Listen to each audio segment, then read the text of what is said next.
nice. Thank you so much. I often start or end my talks with this quote. An event had happened upon which it is difficult to speak and impossible to be silent. And while this quote was intended for a completely different scenario, I think it characterizes often how we feel or think as survivors of a hypertensive disorder of pregnancy. At least it is how I have felt about my experience with preeclampsia. And I think that our stories, while they are difficult sometimes to tell, especially early on, are very, very powerful and can do so much good and help others. And while it's not certainly a requirement, I'm really excited to hear about Valerie and Karen's experiences and how they're using that for the greater good. All three of us, like I said, have had some version of preeclampsia and have gone on to tackle the problem. If you are, no matter where you're watching this from, whether it's now in the Zoom or the live stream, or if you watch the recording later, we'd love for you to put in the comments where you're at, like where you're watching from, so we can see how much reach we've had during this Preeclampsia Awareness Month. This is me some 20 years ago with my daughter, Avery. She was born at 31 weeks due to preeclampsia with severe features. And I had a little touch of HELLP syndrome postpartum that fortunately resolved quickly for me. She was just under 2.5 pounds, spent 27 days in NICU because, of course, we remember those things right down to the number of days. And I will say that I felt profoundly lonely in my experience with preeclampsia. No one I knew had ever had such a traumatic pregnancy or experience. And when I went online to figure out what had happened to me, the information available was directed at either scientists or physicians, or it was a lot of myth and misinformation, unreliable information.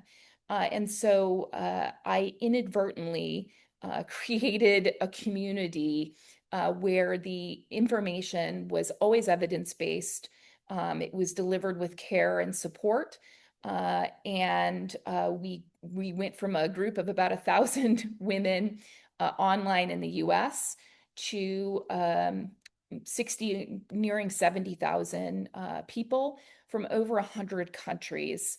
And now we have to talk about standards of care in all of those places. If you scan the QR code, it'll send you to our website, so you can link to our social profiles, to our support group if you'd like. Our focus is at End Preeclampsia is on education, particularly for patients. Advocacy, we want to connect patients back to their care providers and provide them with the scripts and dialogues to have those conversations. And I had the privilege of seeing Karen and Valerie slides in advance, and I know Karen's going to give you some tips on that as well.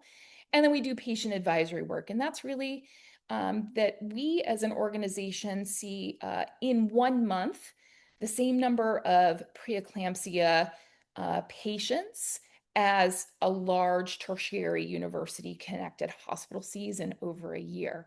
So we are able to take the stories, the experiences, the patterns and things like that that we see from this huge community of people, and take that back to research, take that back to care providers, take that back to innovators, to do our part in connecting patients and our experiences with the rest of sort of the preeclampsia industry.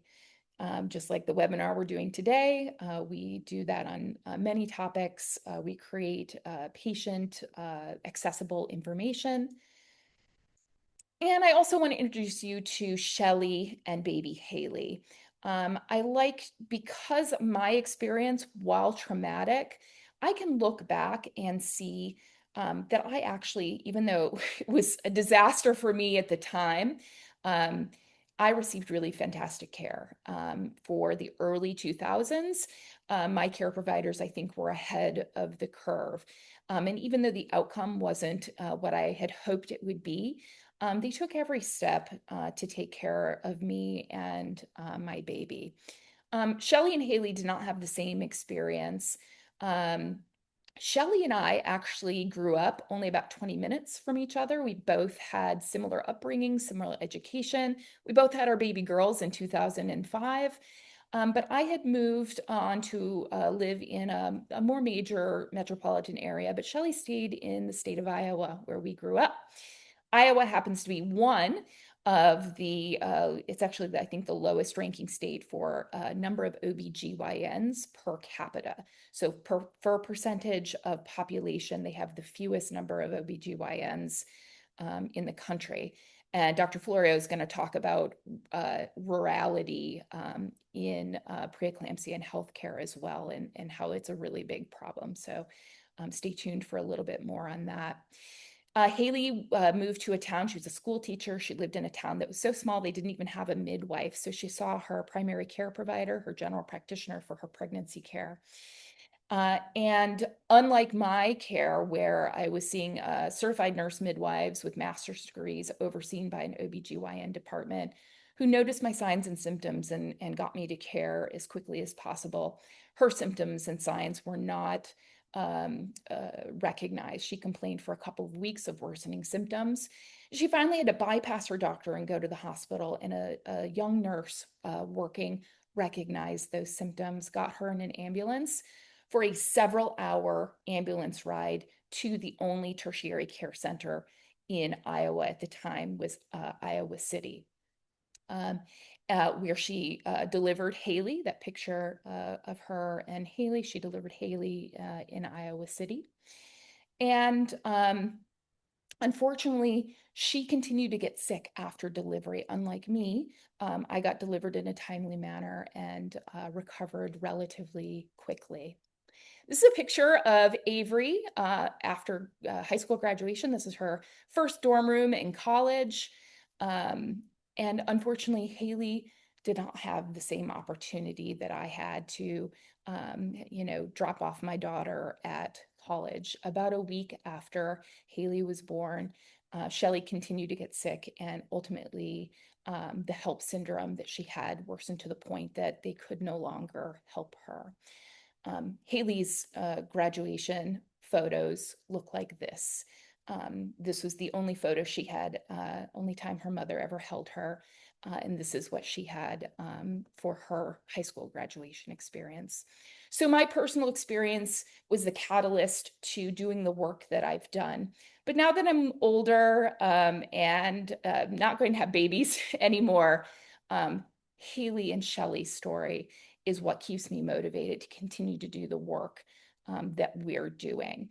And that work wouldn't be possible without some really amazing volunteers. Many of you in our support group have met most of them as they answer your questions 24/7, 365 in support of whatever's going on in your position. But these are the stories that really continue to motivate us daily. It's not just Shelley and Haley, but it's everyone's stories.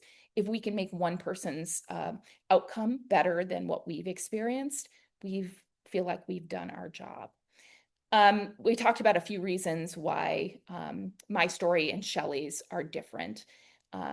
We have tools available in many countries, but certainly in the US, including the AIM safety bundles that should help prevent these sorts of tragedies from happening. And yet 83% of maternal deaths that occur are preventable. And we are determined to continue to drop that maternal health rate, maternal death rate, even though in the US it's currently increasing. And we would be remiss not to mention our Black mothers and women of color who experience maternal mortality at 3 times the rate of other women in the US. So we need to pay attention carefully for those women as well. I'm not going to go through any particular results, but this is an example of a survey that we conducted within our group, that we can take your voices, your experiences, and bring them back to researchers and clinicians and innovators to help intertwine the patient voice in the research in innovation. And Valerie Thomas is going to talk to you today about some of that innovation. We're involved in a lot of projects. We hope that you join the group and participate in some of that. I have a talk coming up on our PCORI award. If you'd like to join that, it's a free webinar. It's on June 18th. You can scan the QR code. You just need to register to join. We'd love to tell you more about that. We do a lot of work with researchers, and because we have so many people who've had preeclampsia, eclampsia, or HELLP syndrome in our group, researchers are always looking to recruit patients, participants for research. Sometimes it's as simple as a survey, and sometimes it's an in-person component. And we'll let you know what the requirements are to participate. We have one right now. If you want to scan this QR code, it's open to anyone, anywhere in the US. I'm sorry, anywhere in the world. The study is looking at future family planning and whether your preeclampsia, HELLP, or eclampsia experience determined your future family size. So it's a good one. I hope you participate in that. Again, anyone in the world can participate, and it's a reasonably short survey. Here's our social media link. And just for cuteness tax, a picture of my daughter Avery and Haley to end my talk here. I would like to actually stop sharing this. Okay, there we go. Before we move on. So that's just a little insight into some of the work that we do at End Preeclampsia.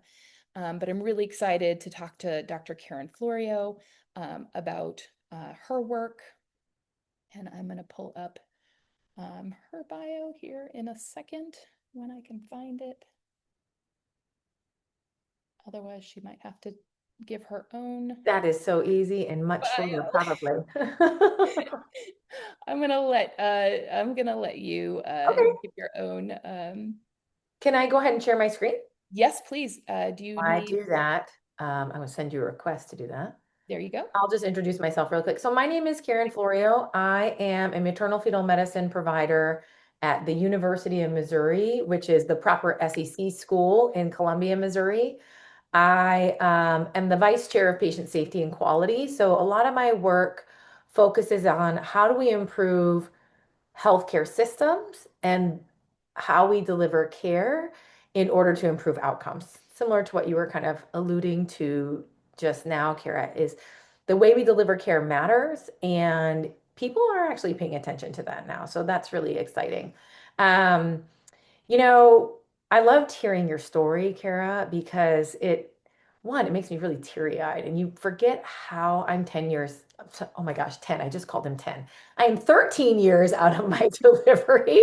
Um, and still to this day, it's very trauma-inducing. Even as a healthcare provider, I know the healthcare system. I know how to navigate it. I was in fellowship when this happened to me, so I was a high-risk doctor, like point 0.5 there.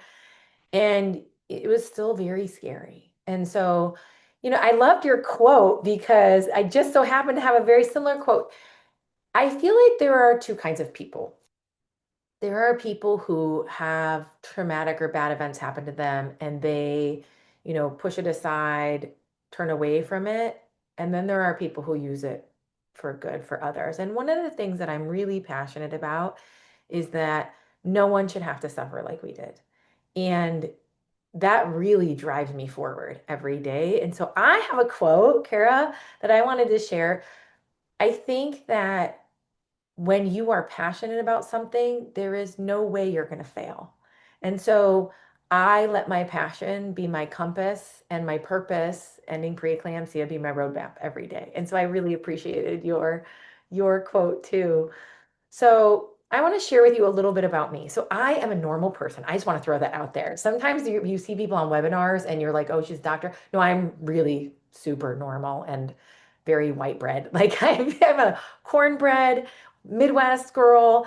You know, I grew up in Michigan and ended up in Missouri because I played college softball. And I give you a little bit of that background because I was so healthy. I was a college athlete. After college, I was an Ironman athlete and I ate organic food. I did all the right things because I was really obsessed with my health. And, after undergrad and, um, playing softball, I decided, that's not the end of my athletic career. I needed to go on to Ironmans. I don't know why I decided to do that, but and then did that throughout my entire medical school career. And so this is a picture of me going to medical school. I actually got to hood my sister, so that's really cool. Just giving you an idea of how normal I am. I am married to an Italian New Yorker. As a, Midwest cornbread girl, that was really different for me. He is also an OBGYN, and he actually took care of me when I was pregnant. Um, and that is a picture of us actually working together. Funny story, I was actually training him to do a procedure there. Don't tell him I said that. But, we were normal people. Nobody in my family had preeclampsia. Every single person delivered vaginally on both sides. There was no indication that I would ever get sick. In fact, I had just finished that Ironman and then got pregnant a month or two after that. And so I thought, man, I'm going to rock this pregnancy stuff. And because I was so healthy. And, at 28 weeks, I started not feeling well. And anybody who's looking at my face on camera right now can tell that my face now does not look anything like that face there. And it was funny because I can say that now. It was not funny at the time. It's funny because I was so healthy that when I presented, nobody knew what to do with me because I got sick right before they changed the diagnostic criteria for who is preeclamptic and who is what we used to call severe gestational hypertension. And we treated those people very differently back then. And so I, by today's standards, was a severe preeclamptic, but I was called a gestational hypertensive. And so ended up getting admitted 5 times throughout the course of my pregnancy, like you, Kara. I ended up delivering at 31 weeks. My kid was growth restricted, so he was very small. He was 3 pounds, 8 ounces. That's Rocco. Um, and he was in the NICU, like you said, 5 days. He went in on April 29th and he came out, or not 5 days, 5 weeks. Man, that would have been a good NICU, huh? Um, and ended up coming out on May 1st. And that experience for me, as a person who is so healthy, who is, like I said, obsessed with their health, who has never had so much as, had the flu once, ever been admitted, to be admitted 5 times and to lose your health like that is so scary and trauma inducing. And I don't want that for anybody. And so, like I said, I delivered at 31 weeks. That's a picture of my team. I have to tell you guys a funny story about this picture, actually. So it was so scary for both me and my husband. You can see him over here above the curtain. That's him asking me if they can tie my tubes. And I was like, can we please just like wait till I get through this to deal with that? So my liver enzymes were in the 120s. So my liver was failing. As a person who usually her blood pressures lived in the 100s over 60s, I started to climb a little bit. And I remember before I got sick, I was at my OB because I'd switched OBs because my husband made me mad one day. So I switched. And I said, my blood pressure is not usually that high. It was like 130 over 80. And, at the time, that was not criteria. It wasn't like a change in blood pressure. And I remember her saying to me, that's okay. I was on call that day. Go be on call, have them check it in triage, and you'll probably be fine. That's when everything kind of went downhill. So, but I ended up having blood pressures in 170s to 180s, over 90s to 110s. So much so that over the course, because I never got MAG after my delivery, which is standard of care, or during my delivery because I was a severe gestational hypertensive. I didn't actually get that until my fourth admission. And because my blood pressure was so high, I was having swelling in my brain. I had one of the worst things that can happen to you when it comes to preeclampsia, which is brain swelling. Because if you let that go, you can end up with seizures and herniate your brainstem and die. So, for those of you who are wondering, he's fine. He's perfect. He's wonderful. But in that process, I remember thinking, because I was a high risk OB doctor, I remember thinking, because we were at a great NICU, like Rocco's going to be okay, but I don't know that I'm going to make it through this. And that's a horrible feeling to have. And so that I share my story with you because it literally can happen to anybody. It it does not discriminate. Preeclampsia does not discriminate, and it does not go after the people that are what we quote unquote call the sickest. So I say that because I know there's a lot of people on this live stream right now who are considering pregnancy, who are pregnant, who were just like me, who were just like Kara. And Valerie, I'm excited to hear your story, who went into this thinking, this is not going to be bad. This is going to be easy. And it comes for you. So I encourage you, be aware of this. My dog is here too, you guys. Um, be aware of this disease, know the signs and symptoms, and advocate, advocate, advocate for yourself. So let's talk about that. So, what your body is telling you, let's talk about preeclampsia, the pathophysiology a little bit, and what we now have as compared to 13 years ago or Kara 20 years ago that is available to you as far as testing, diagnosis, and treatment. So I think one of the challenges that everybody has with preeclampsia, as somebody who is a high risk pregnancy doctor who has patients coming to her from all over the state, from providers who are uncomfortable with this, what we recognize is this is a very heterogeneous disease. I tell my trainees all the times, we have residents and fellows, this does not follow the book. I can tell you right now, I have several people that I'm caring for where you could look in a book and they wouldn't fit that picture. And so sometimes it's not going to be exactly what we think it's going to be. And so, again, advocating for yourself.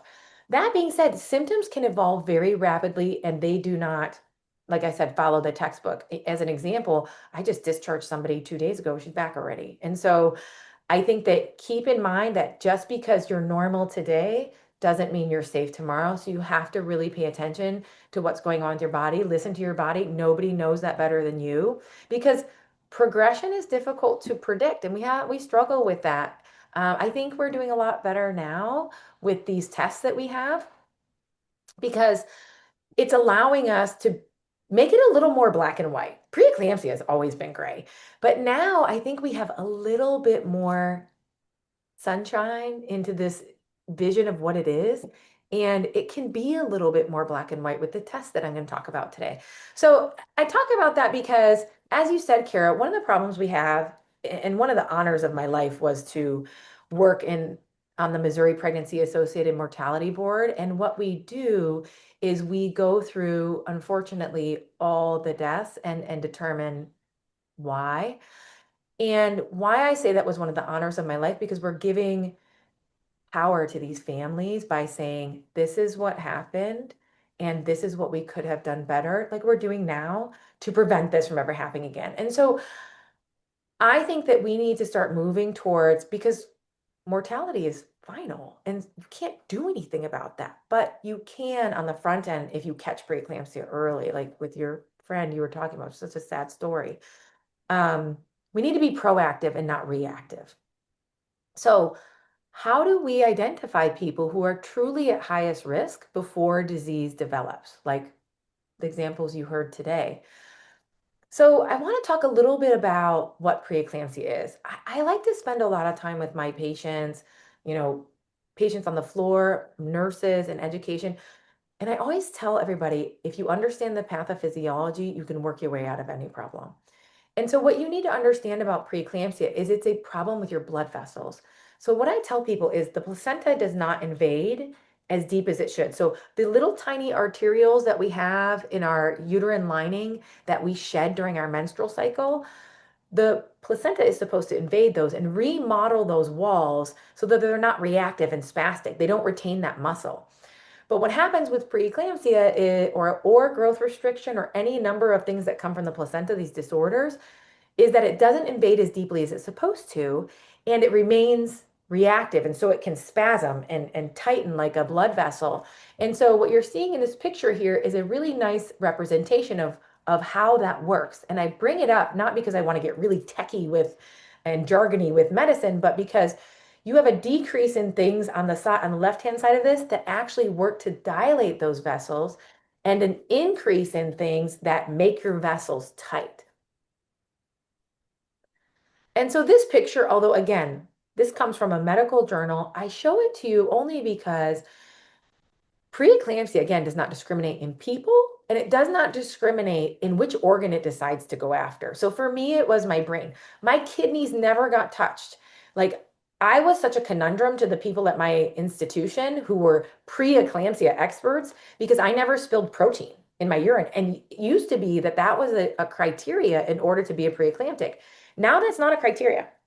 Funny story, I've been told that I was actually used as an example on why to change that. So anyway, that being said, what you see here is that we think that there are multiple risk factors for people when it comes to developing preeclampsia. We think that either, maybe it's in your family history. So people who have sisters, mothers, husbands who have been early deliveries or preeclamptic deliveries, those people are at risk.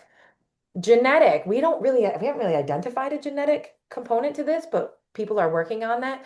Is it an immune disorder? That being said, what happens is you get these increase in what we call anti-angiogenic factors and a decrease in the ones that dilate, and you can have problems with the baby. So the baby can be small, like in the case of Rocco.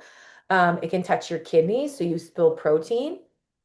That's what I think a lot of us are familiar with. But keep in mind, again, just because you're not spilling protein doesn't mean you don't have preeclampsia. You can have liver disorder, again, something that I had.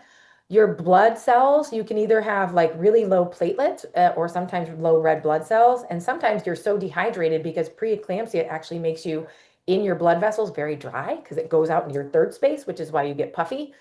High blood pressure, it can affect your heart. And in my case, your brain, but I think it's functioning okay today. So who's at risk? So for those of you on the live stream and you're thinking about getting pregnant, or am I the person that I need to really advocate for myself because I am at risk? What you see on this right-hand side of the screen is what we call the United States Preventative Task Force risk guidelines for those people who are probably at higher risk for preeclampsia. And you can see it parsed out into high, moderate, and low. So what does that mean? It means that if you have any of those things in that high risk category, high blood pressure coming into pregnancy, twins, a lot of people don't know this. If you have twins, you are at very high risk for preeclampsia. If you had preeclampsia before, if you have type 1 or type 2 diabetes, if you have underlying kidney disease, or let's say you have something like lupus, you are at high risk. You are somebody who we would say as healthcare providers, you need to be on aspirin starting at 12 weeks to help reduce that risk, because aspirin, we know, can help prevent preeclampsia by up to 60%. If you have any of those in the category that say moderate, then you need 2 of those in order to be on an aspirin. I'm going to put a little asterisk in that. So nulliparity, that means it's your first time being pregnant. Obesity, anything where your BMI is over 30. Again, we just talked about a family history. I want to point something out. Race is a social construct. It is not a risk factor. When they put that there, that I think is miscategorized because it's the way we treat Black and brown women in this country that makes them at risk. It has nothing to do with their inherent risk. So I want to be clear on that. If you're an older mom, or if you have personal history factors that are listed there. So we use this, but I will tell you, we're not really good at predicting what's preeclampsia. I think all the women sitting here today are a great example of that. We can only really pick up 40%. So what about all those people that don't have any of those risk factors, who aren't put on aspirin, who aren't being watched as closely, and maybe dismissed by the healthcare system? I'll throw that out there because they're not supposed to get this. They don't fit that book. They don't fit that bill. So more than half of people who develop disease are not going to be identified. So how do we take those people, Kara, Valerie, me, and say, something doesn't look right here. How do we risk stratify you so you don't have a bad outcome? So that's what I want to talk about today. I want to give you a little anecdote. I was in my office today and I had a preconception consult for somebody who I know very well. I took care of her. And she came to me because she was scared. She had preeclampsia in her last pregnancy, and she said, Dr. Florio, I don't know if I want to do this again. Can you tell me what we can do in the next pregnancy if I decide to do that? I don't know if it's worth the risk. And I will tell you, Carrie, you put up that QR code about that study. I'm that person. I had one kid because of what happened to me. It's very Me trauma too. inducing, right? Like it is something where you're like, that could happen to me worse next time. It could not be as good of an outcome because we have kids that are okay. So I'm not going to take that chance. And that was a really hard pill to swallow for about a year. And then my husband did a lot of convincing and we just decided that was not in the cards for us. So what I was talking to her about today was like, listen, if you want to do this, I think we have some really good tools in our toolbox now that can help watch you closer. And again, can give me a little bit more black and white on where I need to go with your care. Do I need to admit you? Do I need to do labs more often? Do I need to do XYZ? And one of those tools is something called SFLT. So you guys remember back when I showed you these slides about those proteins that cause your blood pressure to go up, those anti-angiogenic or the ones that squeeze. One of those is called soluble FMS-like protein. Very smart researchers, believe it or not, almost 20 years ago, found this. But medicine moves like government sometimes very slowly. And so it hasn't been in vogue until now. It has been used in Europe for many, many years. And now it just got FDA approval in the United States, I think in 2023. And so SFLT is a biomarker, something we call the biomarker, that helps us decide who is at risk for developing severe preeclampsia within the next 2 weeks. So in healthy pregnancies, we talked about this, the placenta releases helpful factors, those ones that dilate, that support blood vessel growth, healthy blood flow, and your body's natural balance. But in preeclampsia, that balance gets tilted. And so you have higher SFLT levels. It binds up that good stuff and then makes those vessels squeeze. We can actually look for this in your blood now. Feel free to take pictures, by the way, if anybody wants to take pictures of these slides. I do not have any proprietary ownership of this stuff. So what does this mean for you? This is so cool, you guys. And as somebody who suffered from this, I have been using this so much and am advocating for it because it really works. And so what is this thing? So it's what we call a biomarker, like I said, and we use it between 23 weeks and 36 weeks on people who are at risk or we think might have preeclampsia. And it helps us stratify them into, okay, this person does not have severe preeclampsia, or this person might have severe preeclampsia. And I will tell you the way that I use it is I like to rule people out, meaning when I get the test and it's 2, 5, 7, less than 40, so anything less than 40 means that your risk of developing severe disease, what everything you saw on the slides earlier between our stories, is going to be less than 5%. So I'm going to run you guys through how I use this test, which I think is really cool. So you said, Kara, there's people from all over the world on this, right? And a lot of people in this world and in this country do not live in an area where they have access to healthcare. This is a major problem in the United States. It's kind of appalling that the richest country in the world, we are struggling from these types of problems. And they're self-created problems, let's be honest, right? So in Missouri, 51% of the counties in Missouri are considered healthcare deserts. So what does that mean? That means that there is not access, there is not an OB provider, there is not a hospital where a pregnant person can go to get the healthcare they need. I want to point something out to you guys. So the red is bad. Red is always bad on these maps, right? So this is Kansas City. This is St. Louis. This is what we call the I-70 corridor. And so these are big metropolitan cities. Everything north of there is considered a healthcare desert. So where do these birthing people go to access care? We are asking people who potentially have access problems, and I'm going to go through that in our state, who have to drive long distance, who are pregnant. Nobody wants to drive pregnant 2 hours to get health care. And how do you safely keep them in their community when they're at risk for preeclampsia, when we're really bad at predicting, which I showed you, 40%? What tools can we use to keep them in their community safely so that we only bring them in when we absolutely have to? Because right now, I will tell you what's happening. Because the people who aren't using this test, what happens is Karen comes in. She has high blood pressure. She doesn't fit the bill for preeclampsia. So she sits in the hospital for 3 days trying to figure out if I have severe disease because I need blood work. I need serial blood pressures. I need a 24-hour urine.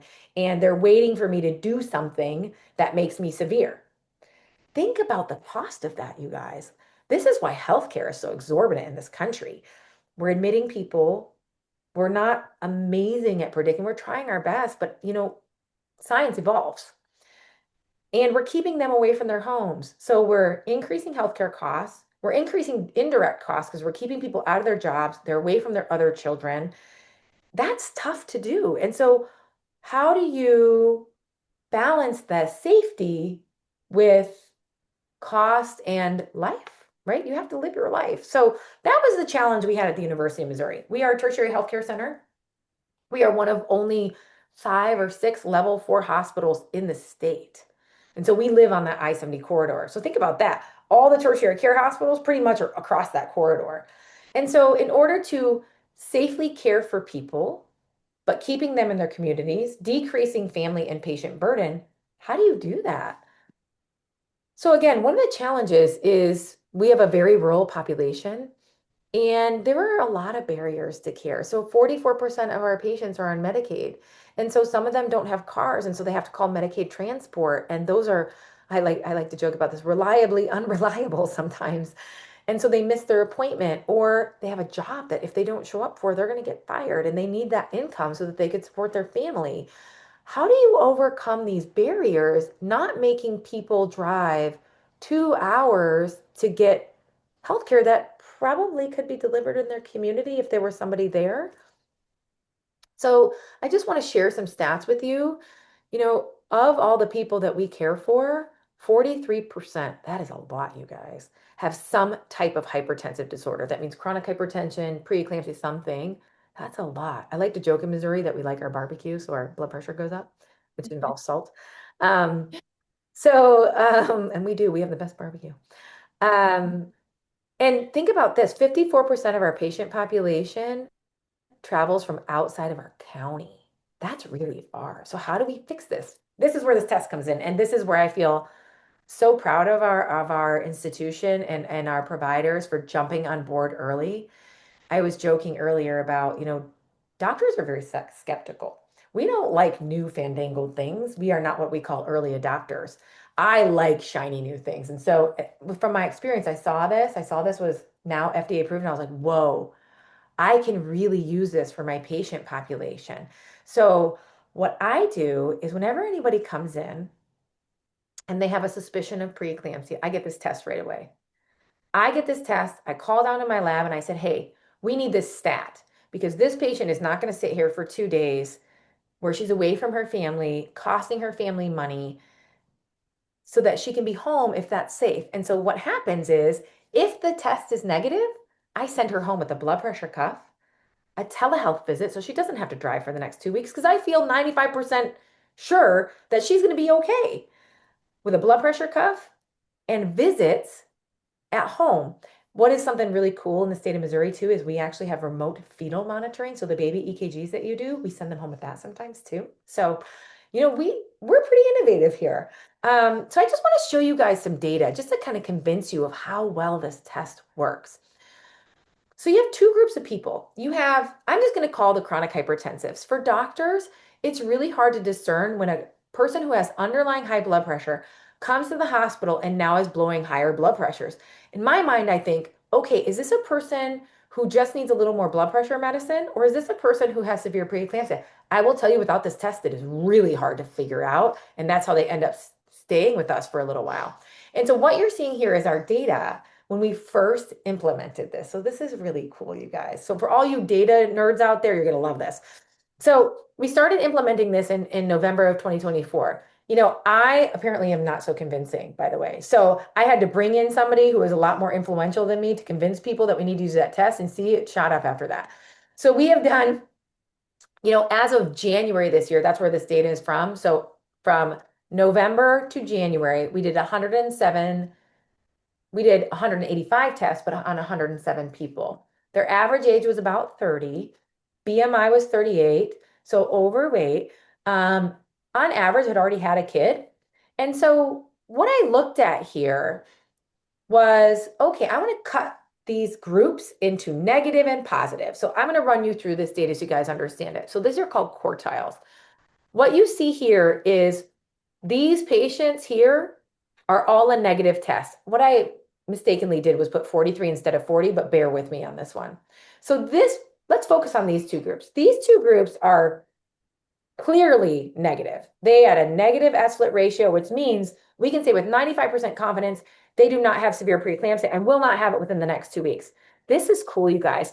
Latency means that they got 27 more days pregnant. Where we would have normally called them a severe preeclamptic and delivered them at 34 weeks, they got 27 more days.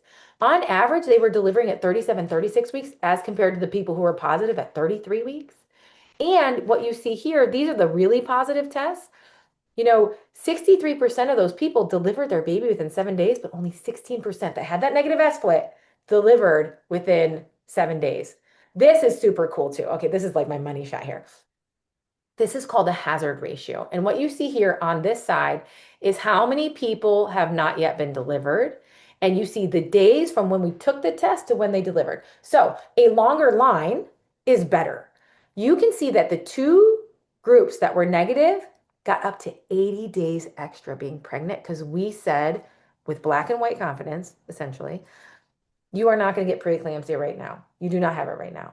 There is so much value in this test. So that means instead of sitting on my labor suite, because if you have severe preeclampsia, you are in the hospital. So instead of sitting on my labor suite, they're home with their families. And I think that's awesome. And their babies got And their not, baby. Yes, yeah, I mean, Sarah, the three of yeah, us can talk about like the trauma of being a NICU parent. And yeah. it's not that they didn't take great care of my kid. They took great care of my kid. But can you guys hear that? That No. squeaking? Oh, okay. It's my dog. She's playing. Um, you lose all of that. So for those women on this call who won't ever have that, I am so happy for you because that is one of the most traumatic things you'll ever go through in your life. It's bad being a preeclamptic, but it's worse being a NICU mom.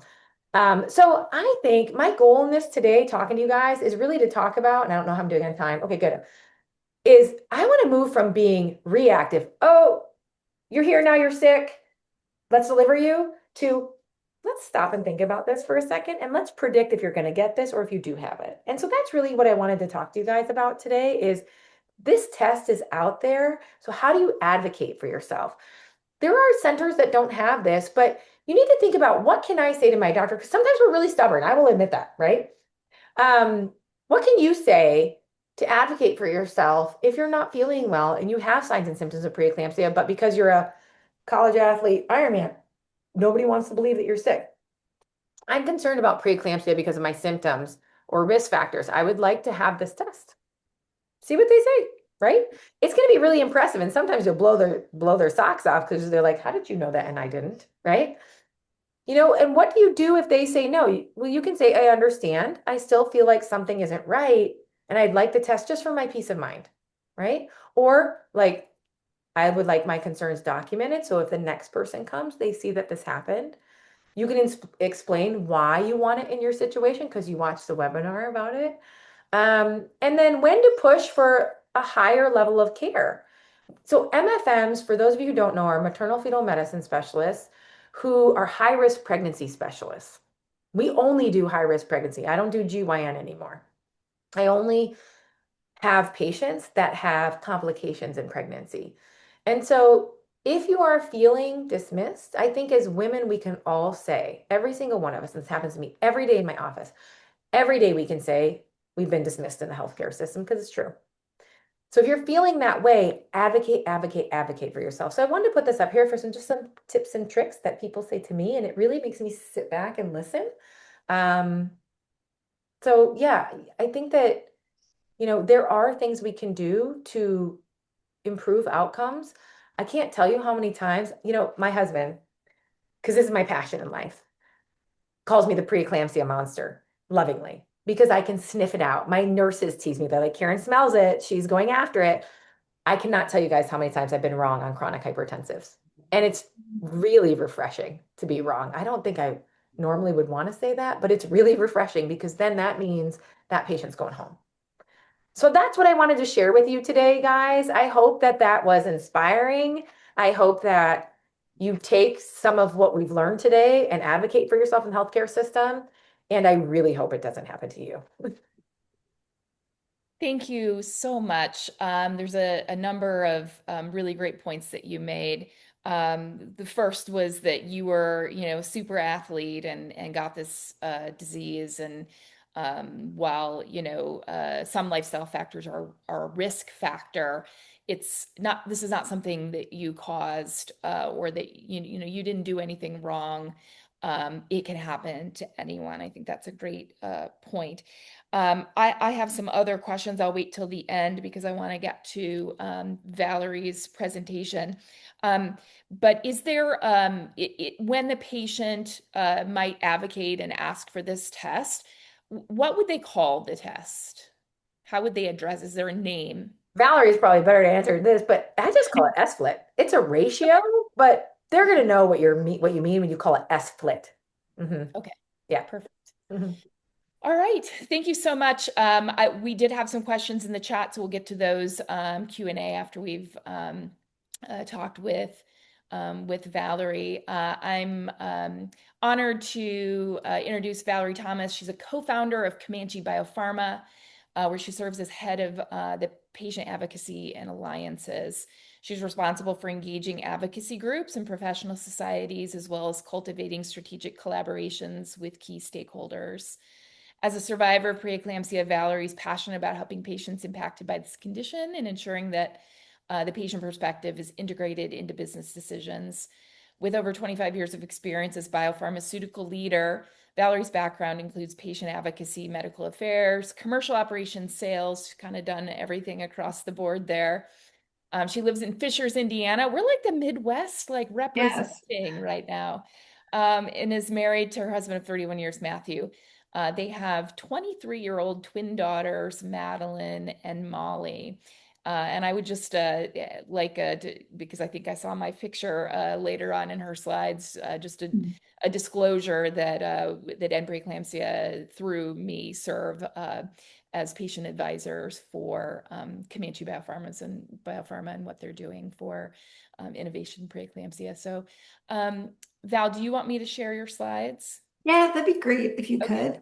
Yeah. And while Kara's pulling those up, I'll just Yeah. say I'm really honored to be a part of this. And as Kara said, actually, when we were trying to get the company off the ground, I was a part of Kara's community. And before our company had a name, before we had any money, I was calling Kara and asking her questions. And as I like to tell everybody, I think Kara is at the tip of the spear, and of anyone in the world probably has the perspective of what's happening in the patient population better than anybody through leading and building and leading this community. So really Oh, I'm glad gonna blush.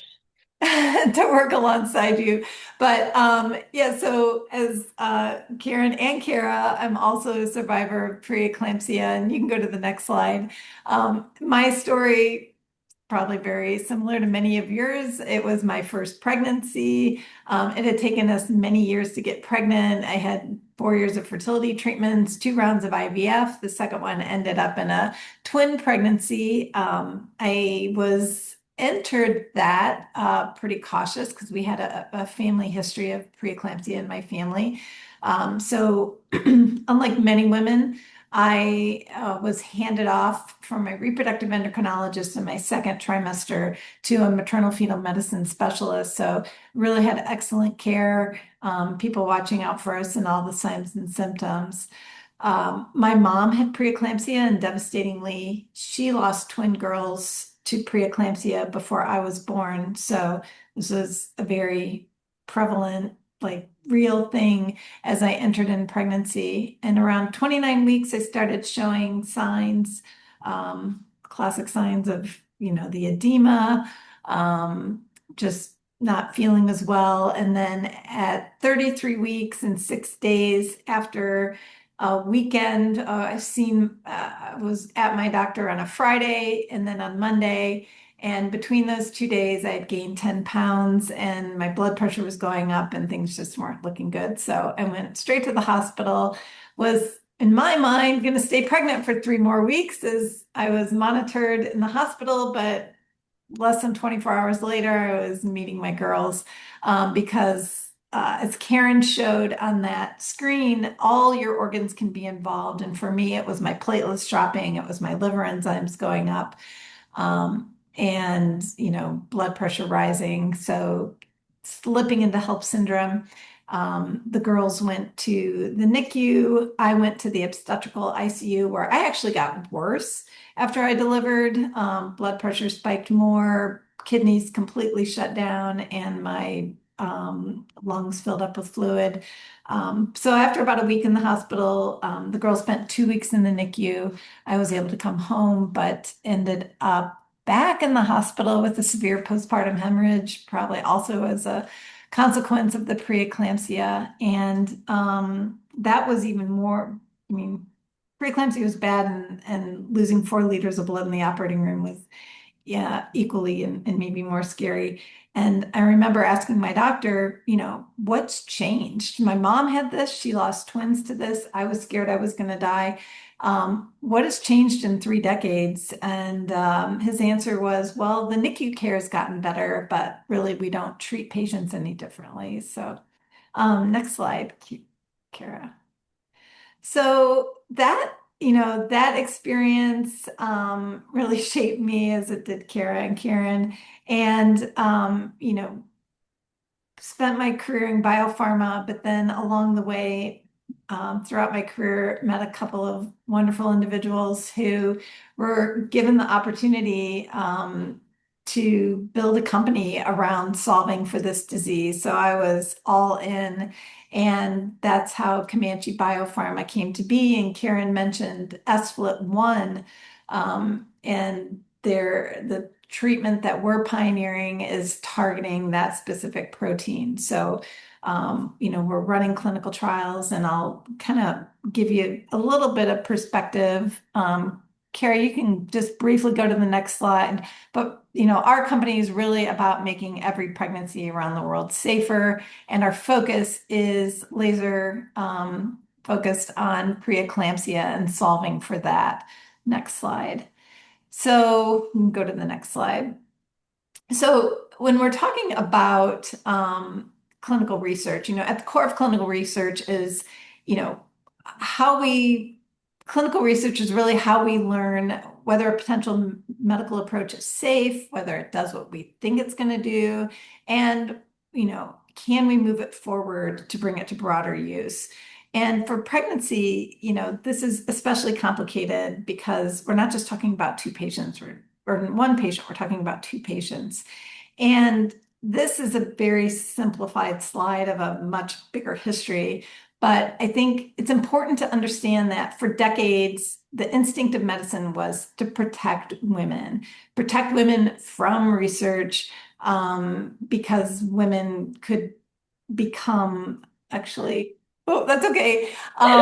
Protect women from research because, taking a cautious approach.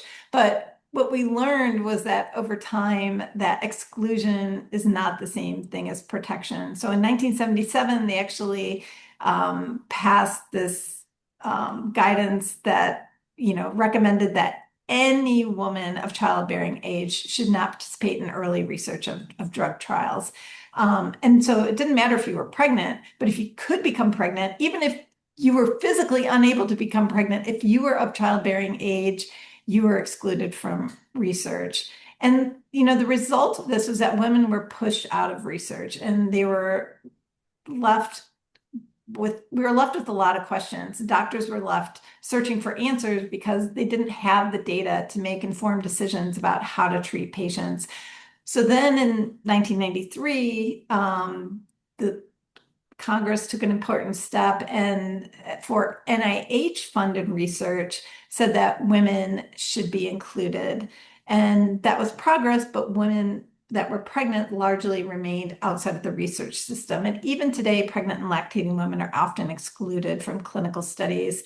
So patients, clinicians are still forced to make decisions without the level of evidence they should have. So we can go to the next slide. This just gives you the basic kind of path from getting a medicine from, an idea to where it can actually be used in a broad way, across the board in patients. So first, you just need basic research, understand what's happening in the body. And in preeclampsia case, what we've learned is in 2003, they're like, okay, there's this protein called sflt1. It's in extraordinary amounts in these women when we look at their placentas.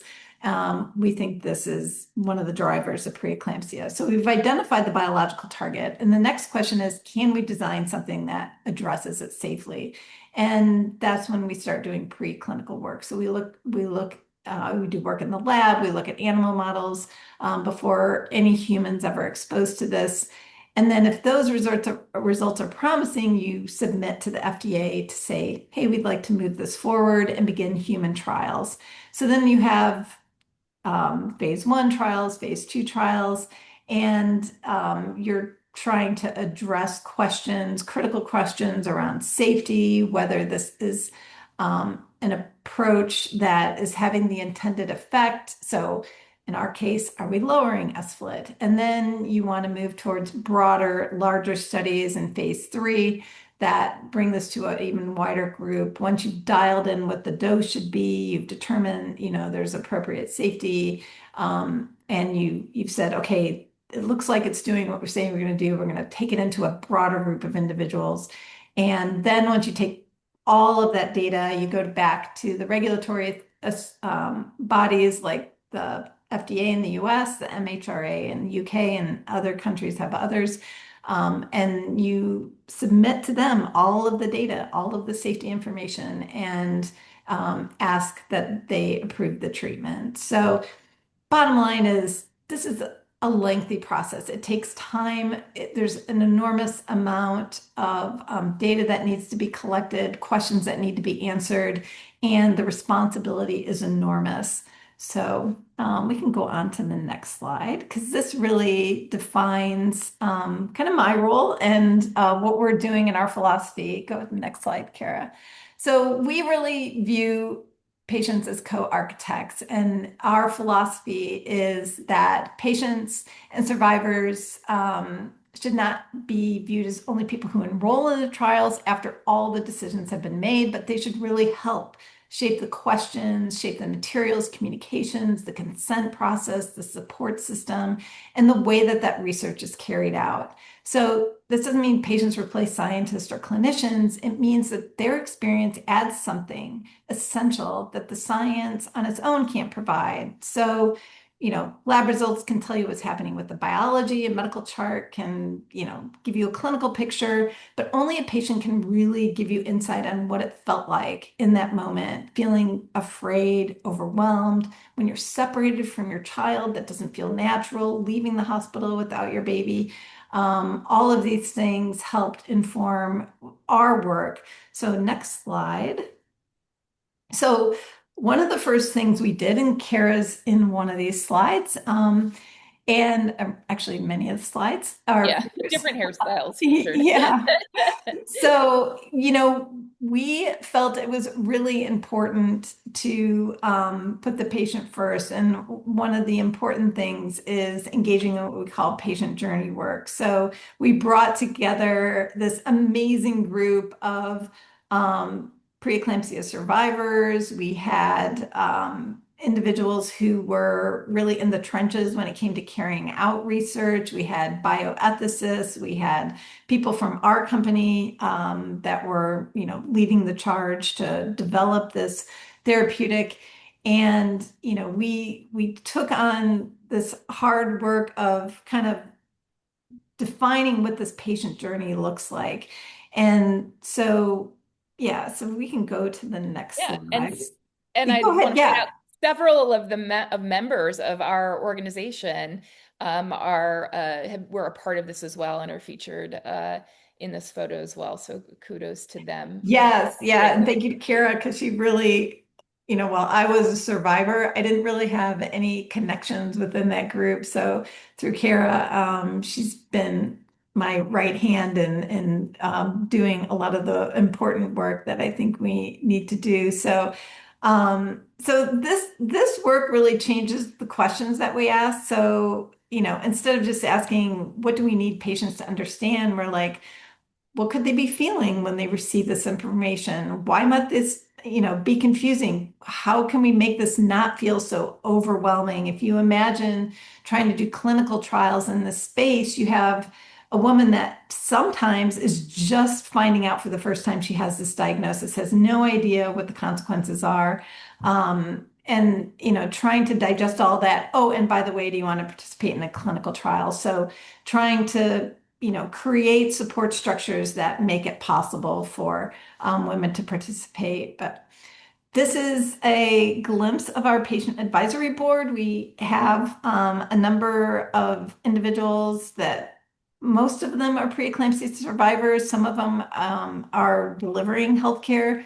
Some have been in the FDA. We have people that have worked in the regulatory field. Melissa Moore is of note because without Melissa, we wouldn't my company wouldn't be here today because she is one of the world's leading molecular biologists. She had preeclampsia in Boston, and it was very serendipitous that into her room walked the leading researcher at the time in placental biology, and he was a nephrologist, but was really, kept getting called to consult on all of these cases for preeclampsia because the kidneys were involved. And he was like, what is going on here? So he started doing deep research in this area. And it was actually Ananth Karamachi who helped put out the data that said, hey, SWLT1 is, really the demon here, and this is what we need to address. So Melissa kind of linked arms with Anath and helped create the compound that we are trialing today. So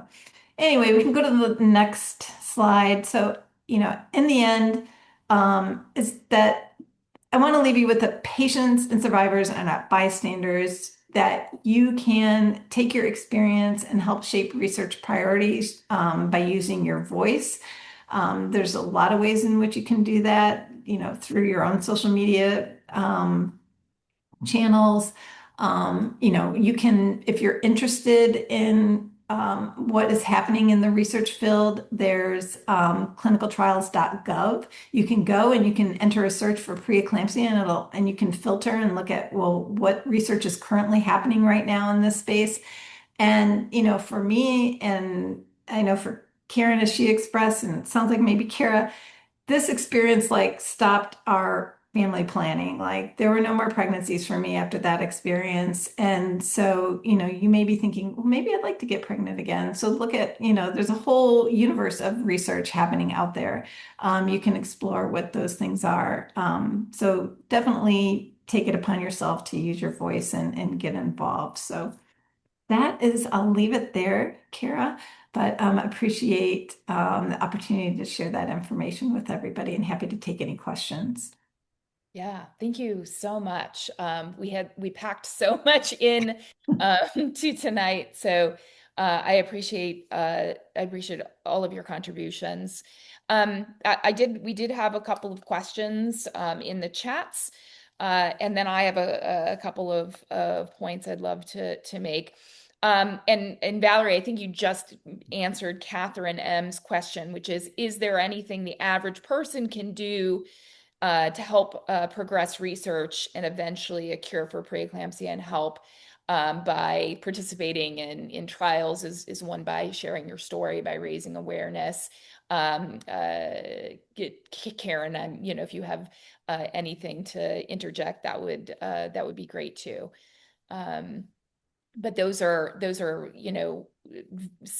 not always simple, but right, the survey link that I posted, the survey QR code, it is a survey, right? It'll take a computer, an internet connection, and 15 or 20 minutes of your time, and that contributes to the body of work that helps us baby step to the next and the next and the next, until hopefully we can stop this preeclampsia, before it starts. Anne G asks, does insurance cover this test? I'm sure Karen can speak to that. I can speak a little bit, but I'll let you Yeah, go. that's a really good question because nobody wants to pay for stuff out of pocket. So I know several insurances that do, like positively. Again, I have no conflicts of interest or anything like that. I know Anthem definitely does. Other ones, I'm not 100% sure. In my experience though, so far, I have not had a problem with it. And I have all kinds of patients with all kinds of insurances. And I Yeah, think and that, I've talked to a lot of clinicians and yeah, across the board, across the US, and I haven't heard one. And I ask all of them, do you have any problems? And not one has ever said they had problems I will getting tell you, reimbursed. you talk about using your voice. This is where your voice matters. Call your Yeah. insurance company. Tell them, I want this covered for me, because that's where it makes a difference. I've had people do that with other things, like other, you know, um, that fetal testing that I was talking about. I have people advocate for themselves, be like, hey, this is offered, but you don't cover it and I want it. So I think that that is, when you talk about using your voice, I think we all struggle with insurance and coverage. That is one thing everybody on this call could do, is call their insurance company and say, I want this covered for me. Yeah, and we have a great way for you to do that. If you are interested in putting your voice out there to encourage insurance providers to cover that test. The work we do with the American Cancer Society is biomarker legislation in all 50 states. We're a national sponsor of that. And the American Cancer Society could easily just focus on cancer biomarker tests, but they realize that the science is evolving so rapidly that what is used, for one thing could be used for something else. And they've been really great advocates in disease agnostic. So pushing for insurance coverage wherever there's a biomarker test available. And they've been pretty successful. I think maybe up to like 17 states now have some sort of insurance coverage. It's a little bit complicated. But if you're willing to be boots on the ground and write a letter to your congressman or your senator or your state, or participate in an op-ed or something like that, people can email me, info@endpreeclampsia.org. We're happy to, because we work with the American Cancer Society, we're happy to connect you when there's legislative activities going on in your state. I've done testimony, I've written letters, I've done op-eds, and a number of our members have. So if you want to participate, please do that.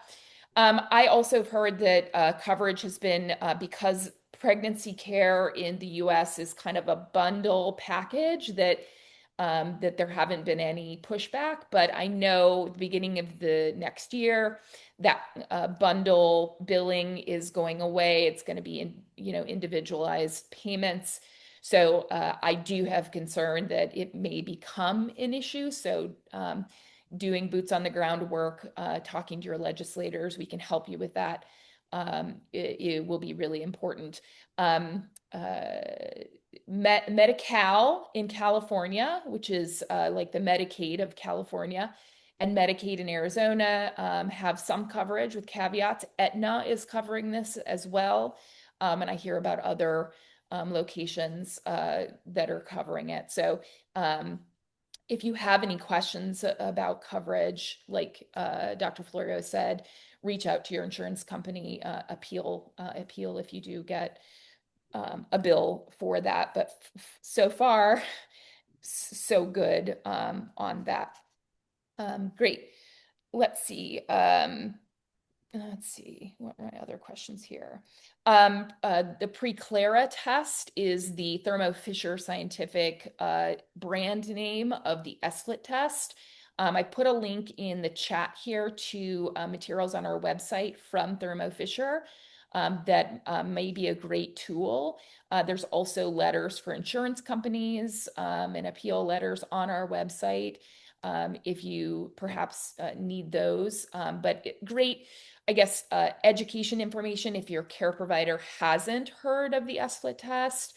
I find that MFMs are pretty on top of it, but a lot of OBs and midwives are not.